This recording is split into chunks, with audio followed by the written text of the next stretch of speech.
गुआसेमी गछटा मुड़े डेंग हो गलान फूल आसुचे किंतु फल नहीं हबार गछ के जदि बचई कर रखिथिमा सिद्दिन रे आमको बहुत टे गुआसेमी देइथिबा।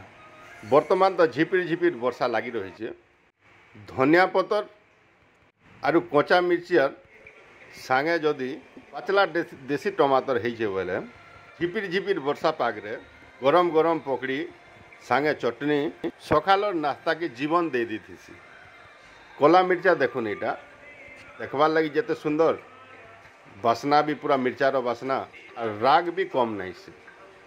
मिर्चा गज भी हाराहारी मुड़े डेंग हो गलान। वर्षा अपेक्षा शीत दिने फूल फल बेसी आसी थी।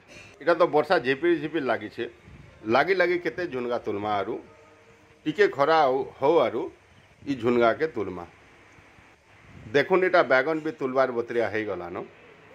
मात्र गुटे गछे केते बैगन फली से इटा देखुन बैगन गुटे इंता सब्जी जे दाल तरकारी भजा सबुते इटा लगी थी।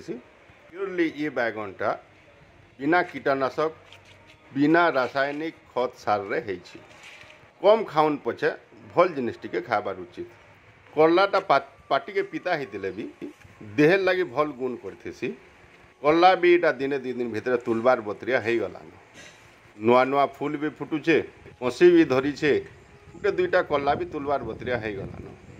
करलाटा थरे जागी गला बोले बरस जाकर फल दौथुसी। देखुन आज्ञा माने लाउ केते लोक पसंद लागसी केते लोक पसंद नहीं लगे भी किंतु डायबिटीज पेसेंट मानकर लगी ई लाउटा बढ़िया औषधर काम करथेसी। आजिर एपिसोड के धैर्य धरिक सुनबार लगी धन्यवाद।